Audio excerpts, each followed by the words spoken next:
Dear learners, today I am discussing on the class on 7th of our ELS online school. আজকে আমরা সপ্তম ক্লাসে ELS online স্কুলের জানবো বিশেষ করে যে গুরুত্বপূর্ণ বিষয়টি আমাদের ওই যে এর আগের ক্লাসে আমি বলেছিলাম যে 20% ইংলিশ স্পোকেনের যে বিষয়টা কভার করে সেটি হচ্ছে মোডাল ভার্বস।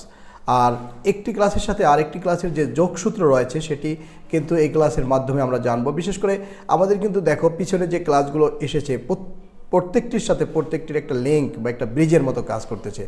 সো যে আমরা চেষ্টা করব প্রত্যেকটি লাইভ ক্লাসে উপস্থিত থাকার পাশাপাশি যদি বাই চান্স লাইভ ক্লাসটি না করতে পারো অবশ্যই আমাদের এই যে রেকর্ডেড ক্লাসটি বারবার শুনতে হবে এবং বুঝতে হবে, তাহলে আশা করি আমাদের যে একটা লিঙ্ক বা সূত্রপাত এটি ধরতে পারবে। বিশেষ করে যে খাতায় বারবার লিখতে হবে, প্র্যাকটিস করতে হবে এবং তোমাদের যে মনের আইডিয়া এটি কিন্তু আমাদের সাথে অবশ্যই শেয়ার করতে হবে। বিশেষ করে আমাদের যে গ্রুপের যে তোমার যে শেখার যে একটা কলাকৌশল, তোমার যে শেখার স্ট্র্যাটেজি এটা কিন্তু অবশ্যই তোমার বন্ধুকে জানাবে। বিশেষ করে অবশ্যই জানিয়ে দেবে যে আমাদের যে ELS অনলাইন স্কুল এক্সেপশনাল সেটা কিন্তু আমরা এই কোর্সের মাধ্যমে বিশেষ করে এই ম্যাটেরিয়ালস এবং ক্লাসের মাধ্যমে আমরা কিন্তু বারবার অবশ্যই তোমাদেরকে দেখিয়েছি। তো যাই হোক আজকের ক্লাসটি আজকে আমরা শুরু করতেছি যে ক্লাসটি এটি কিন্তু খুবই গুরুত্বপূর্ণ বিশেষ করে স্পোকেনের জন্য।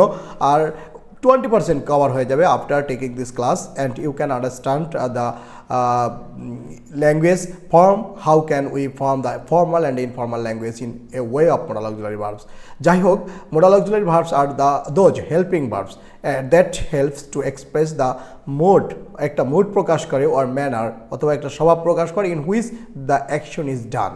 তো যাই হোক ক্রিয়া সম্পাদনের মোড বা ধরনের জন্য modal auxiliary verb এটা আমরা ব্যবহার করি। ক্যান এই শব্দটি পারা অর্থে ব্যবহার হয়। এটা কিন্তু আমরা এর আগে যেটুকু বুঝিয়েছি সেটা ছিল আমাদের একটা জাস্ট পড়ার সাথে যে আইডিয়াটা, কিন্তু আজকে ক্লাসটি করার পরে আমি বিশ্বাস করি I believe that there is no question on modal auxiliary verb এবং মোডাল অক্সিলারি ভার্ব সম্পর্কে আর কোনো কোশ্চেন থাকবে না। সো দেখো ক্যান অর্থ পারা, এটা কি অর্থে ব্যবহার হয়? এক্সপ্রেসিং অ্যাবিলিটি, দক্ষতা। কিসের দক্ষতা? প্রকাশের দক্ষতা প্রকাশ করার জন্য। যেমন তুমি কোনো কিছু করতে পারো, যেমন তুমি গিটার বাজাতে পারো, যেমন এরকম আমরা বলি আমি গিটার বাজাতে পারি, I can play the guitar. এই যে যেমন অথবা তুমি এইটা না বলে এরকম বলতে পারো আমি কি এখন বাড়ি যেতে পারি, তখন এরকমও কিন্তু বলবো যে can we go home now, can we go home নাও। এই যে আমরা কোনো কিছু করতে পারা বা এক্সপ্রেসিং অ্যাবিলিটি, এই ক্ষেত্রে আমরা কি ব্যবহার করি? ক্যান ব্যবহার করি। অথবা তুমি এরকম বলতে পারো যে মনে করো তুমি একটা ওয়ার্কশপে গেছো, তো তখন তোমার ওয়ার্কশপে একটা কাজ দিল যে কাজটি হচ্ছে যে রান্না করা, তখন তুমি কিন্তু বলতে পারো যে আই ক্যান কুক, আমি রান্না করতে পারি। অথবা তুমি কিন্তু এরকম বলতে পারো যে একজনের একটা মোবাইল নষ্ট হয়ে গেছে, মনে করো মোবাইলে সে পাচ্ছে না, নেটওয়ার্ক পাচ্ছে না, তখন তুমি বলতে পারো যে I can check the network.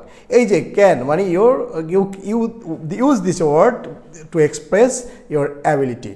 ওকে, এইবার গিভ পারমিশন, অনুমতি দিতে কিন্তু আমরা ক্যান ব্যবহার করি। You can go home now, তুমি বাড়ি যেতে পারো।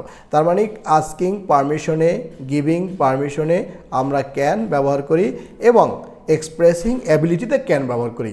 তাহলে আমরা ক্যান ব্যবহার করি in which way? 3 way we can use hour this modal auxiliary verb, expressing ability বা দক্ষতা প্রকাশ করতে, আস্কিং ফর পারমিশন, পারমিশন নিতে, গিভিং পারমিশন এবং পারমিশন দিতে। কুড কোথায় ব্যবহার করি? যেমন কুড ইজ মোর ফর্মাল, এই শব্দটি হচ্ছে আরও formal, and polite than can, ক্যানের চেয়েও। যেমন আমি কি এখন বাড়ি যেতে পারি, could I go home now. এটা কিন্তু বড়দের ক্ষেত্রে ব্যবহার করো। যেমন মনে করো তোমার শিক্ষকের সামনে তুমি কিন্তু ক্যান না বলে কুড ব্যবহার করতে পারো, যে কুড আই গো হোম নাও। বা পাস্ট অ্যাবিলিটি, অতীতের অভ্যাস প্রকাশ করতে আমরা কি ব্যবহার করতে পারি? কুড ব্যবহার করতে পারি। যেমন তিনি 10 বছর বয়সে ভালো সাঁতার কাটতে পারতেন, he could swim well when he was 10, he could swim well when he was 10, he could swim well when he was 10। এইরকম তুমি কিন্তু আরও ব্যবহার করতে পারো যে he could write poem when he was 10, he could write poem when he was 10। 10 বছরে সে ভালো কবিতা লিখতে পারত। এই যে পোলাইট রিকোয়েস্ট, ভদ্রভাবে অনুরোধ করতেও আমরা কুড ব্যবহার করতে পারি। যেমন একটা ছোট বাচ্চা, তার সামনে থেকে আমি একটা বল নিতে চাই, তখন আমি কিন্তু এরকম বলতে পারি যে can I take your ball, can I take your ball. যখন আবার মনে করো এখন আমার একজন সিনিয়র পারসন, তখন আমি তার সামনে দরজা খুলবো বা গেট খুলবো, তখন আমি কীভাবে বলবো, could I open the door please, could I open the door please. এই যে কুড শব্দটি কেন ব্যবহার করা হয়, যে ভদ্রভাবে কোশ্চেন করা বা ভদ্রভাবে কোনো কিছু আস্ক করার জন্য আমরা কুড ব্যবহার করতে পারি। পোলাইট পারমিশন, ভদ্রভাবে অনুমতি নেওয়ার জন্য আমরা কি করি, অনেক সময় এইটাও কুড ব্যবহার করি, যেমন could you open the door, could you open the door. Polite permission বা ভদ্রভাবে অনুমতি নিতে আমরা কুড ব্যবহার করি। তুমি কি দরজাটি খুলবে, could you open the door, could you open the door. যখন আমাদের একজন সিনিয়র, আমার চেয়ে বয়সে বড় কিংবা যাকে আমি খুব সম্মান করি, তার ক্ষেত্রে আমরা কি ব্যবহার করি, কুড ব্যবহার করি। আমি কিন্তু প্রথমেই বলেছি যে ক্যানের চেয়ে কুড একটু বেশি ফর্মাল। তো দেখো, কুড হতে পারে বা হতে পারতো, এক্ষেত্রে পসিবিলিটি অর্থে আমরা কুড ব্যবহার করি। সে বাড়িতে থাকতে পারে, he could be in the house, he could be in the house. এই যে আমরা এখানে তাহলে কুড কয়টা অর্থ পেলাম, একটা হচ্ছে হতে পারতো বা হতে পারে, ভদ্রভাবে অনুমতি পোলাইট পারমিশন, পোলাইট রিকোয়েস্ট ভদ্রভাবে অনুরোধ করা, তারপরে পাস্ট অ্যাবিলিটি অতীতের অভ্যাস, এগুলোর ক্ষেত্রে আমরা কুড ব্যবহার করি। এবং আমরা কুড ব্যবহার করি, could is more formal than polite. আচ্ছা, could is more formal and polite than can, ক্যানের চেয়েও কুড অবশ্যই অধিক ফর্মাল। আমি কি এখন যেতে পারি, কুড আই গো হোম নাও। তো যাই হোক, আমি বিশ্বাস করি যে কুডের সম্পর্কে আর তোমাদের কোনো কোশ্চেন থাকতে পারে না। তো এইবার কুড বি আমরা অলরেডি জেনেছি, এবার মে নিয়ে আমরা কোশ্চেন করবো। মে পসিবিলিটি অর্থে ব্যবহার হয়, মে পসিবিলিটি, পারমিশন এবং রিকোয়েস্ট, এই তিনটি অর্থে মে ব্যবহার করা হয়। পসিবিলিটি সম্ভাব্য অর্থে, পারমিশন অনুমতি অর্থে, রিকোয়েস্ট অনুরোধ অর্থে। যেমন সে যেতে পারে, হি মে গো, সে যেতে পারে।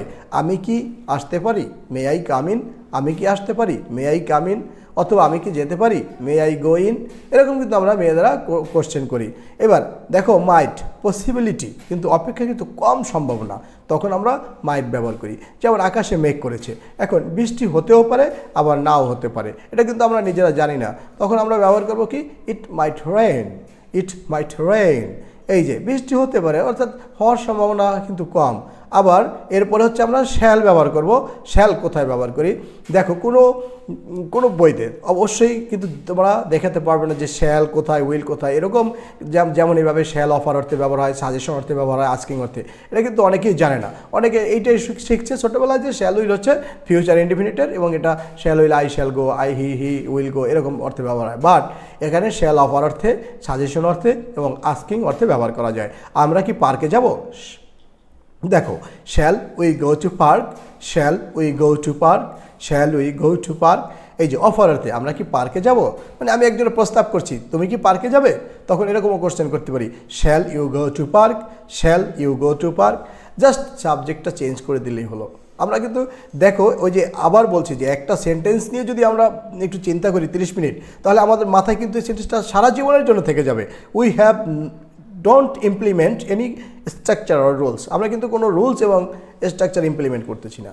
জাস্ট আমরা কিন্তু দেখো সরাসরি বিষয়টি একবারে সরাসরি যা বাস্তবে প্র্যাকটিক্যাল হয়ে জানতেছি। শুড উচিত এবং উপদেশ অর্থে ব্যবহার করা হয়, আমাদের তাড়াতাড়ি ঘুম থেকে ওঠা উচিত। এই দেখো উচিত অর্থে, we should wake up early, we should wake up early. এই যে আমরা কিন্তু এখানে শুড ব্যবহার করেছি। আবার শুড বি হওয়া উচিত, আমাদের ভদ্র হওয়া উচিত, we should be polite, we should be polite, we should be gentle, এরকম কিন্তু আমরা বলতে পারি। যেমন অনেক সময় বলে যে তোমার আরও প্র্যাকটিস করা উচিত, তখন এরকম বলে যে you should be more practice, এরকম কিন্তু আমরা বেশি বেশি ব্যবহার করতে পারি। উইল, এই উইলটা আস্কিং অর্থে ব্যবহার করা হয়। তুমি কি স্কুলে যাবে, will you go to school, তুমি কি স্কুলে যাবে, will you go to school. এই যে তুমি কি স্কুলে যাবে, দেখো আমরা আস্কিং অর্থে জিজ্ঞাসা করছি। আর উড সন্দেহ বা সম্ভাবনা অর্থে আমরা উডটা ব্যবহার করি।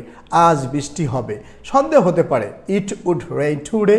ইমাজিনেশন, এটা একটা ধারণা, ইমাজিনেশন, আজ বৃষ্টি হবে, it would rain today, it would rain today.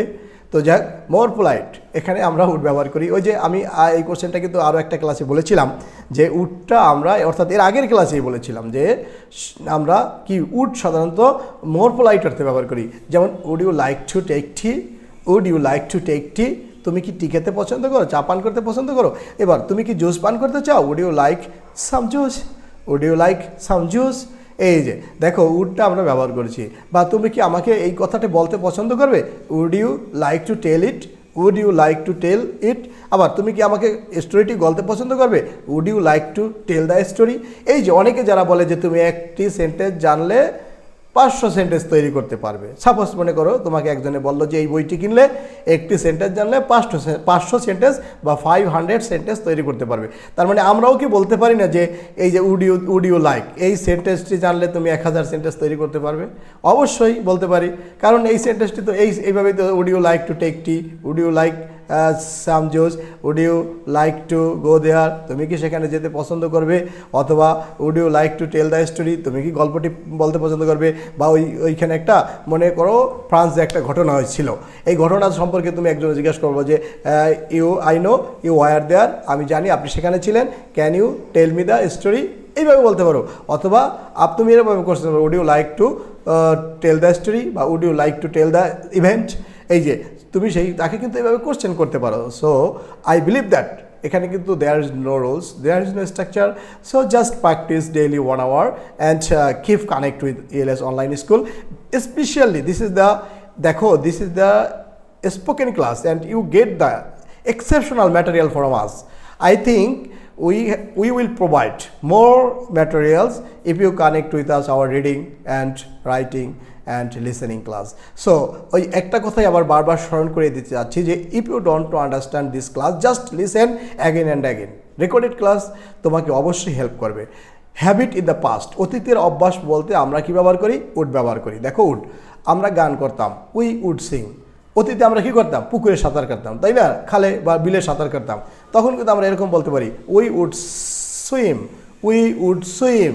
অথবা আমরা কী করতাম? অতীতে আমরা চায়ের দোকানে গিয়ে চা খাইতাম, তাই না? ছোটো ছোটো কাপে 2 টাকা দিয়ে। তো এইরকমও কিন্তু বলা যায় যে we would take tea, we would take tea by pricing 2 টাকা। So English is easy, it is really easy because of just use this monologue verb and tell the language because of এখানে কিন্তু খুবই সোজা। দেখো would be হয়তো অর্থে পাবে, তারা হয়তো কাজ করতে পারছে। যেমন এরকম বলি না যে মেবি লোকটা কাজ করছে, তাহলে কি মেবি যদি বলি বা উড বি বলি একই তো কথা, তাই না? তাহলে উড বি যদি আমরা বলি দে উড বি ওয়ার্কিং, তারা হয়তো কাজ করছে। দে উড বি ওয়ার্কিং, তারা কাজ করছে। দে উড বি ওয়ার্কিং, তারা কাজ করছে। আবার তুমি এখানে যদি দাও দে শুড বি ওয়ার্কিং, তার মানে কি তাদের কাজ করা উচিত হয়েছে। তো এই যে আমাদের মাথায় রাখতে হবে যে উড বি হয়তো অর্থে ব্যবহার করা হয়, মাস্ট অবশ্যই অর্থে। যেমন তোমার যাওয়া উচিত, you must go, you must go, তোমার যাওয়া উচিত। তার মানে এই যে মাস্টের সাথে অবশ্যই আমরা কি করব? অট টুও ব্যবহার করতে পারি। Ought to must, ought to অর্থ মোরাল ডিউটি বা নৈতিক দায়িত্ব হিসাবে আমরা অট টু ব্যবহার করি, বা মোরাল অব্লিগেশন নৈতিক বাধ্যবাধকতা বোঝাতেও আমরা এই অট টু ব্যবহার করি। যেমন অনেক সময় আমরা কি করি? আমাদের বাবা মার সাথে খারাপ আচরণ করি, তাহলে তখন আমরা যারা বড় আছি কিংবা আমাদের ভাই বোন আছে, তারা কিন্তু অনেক সময় আমাদের পরামর্শ দেয় যে তোমার মার কাছে বা তোমার বাবার কাছে তোমার ক্ষমা চাওয়া উচিত। এইটা দেখো, এটা কিন্তু there is no obligation actually. মনে করো এটা তোমার আসলে এই অব্লিগেশনটাকে তুমি কিন্তু রেহাই করতে পারবে না, মানে এটা চাওয়া উচিত। তখন you ought to apologize, you ought to apologize, তোমার বাবার কাছে ক্ষমা চাওয়া উচিত। You ought to apologize with your father. তাহলে এই যে মনে করো আমরা যে অ্যাপোলোজাইজটা বলি কেন? অট টু মানে একবারে যেটা উচিত আমাদের করতেই হবে, এটা ছাড়া আমাদের কোনো there is no alternative way, there is no other way, at that time we have to use ought to. যাই হোক ইউ অট টু অ্যাপোলোজাইজ। তো যাই হোক এই অট টুটা আমরা খুব কম ব্যবহার করি। আমি বিশ্বাস করি যে আজকের ক্লাসটি করার পরে তোমাদের 20% স্পিকিং যে ability, I hope that it will be increased, এটা অবশ্যই বাড়বে। Just listen this class again and again, and you have to practice, and you should share your ideas with our and with ELS Online School, especially ELS Online team, and you have to share your idea with your friends, because we introduce this class just in a practical way, not in a rules or structural way. Okay, যাই হোক আজকের ক্লাসটি আমরা modal ভার্বগুলো নিয়ে শেষ করেছি। আগামী ক্লাসটি আমাদের এতই গুরুত্বপূর্ণ যে যেখানে আমরা কিভাবে আমাদের যে স্পিকিং অ্যাবিলিটিটাকে, একটা সেন্টেন্সকে কীভাবে বড় করা যায় সে সম্পর্কে আমরা আলোচনা করব। ততক্ষণ পর্যন্ত সবাই এই ক্লাসটি অবশ্যই বারবার শুনবে এবং আমাদের সাথে তোমার মতামত শেয়ার করবে। Thanks everybody, thank you.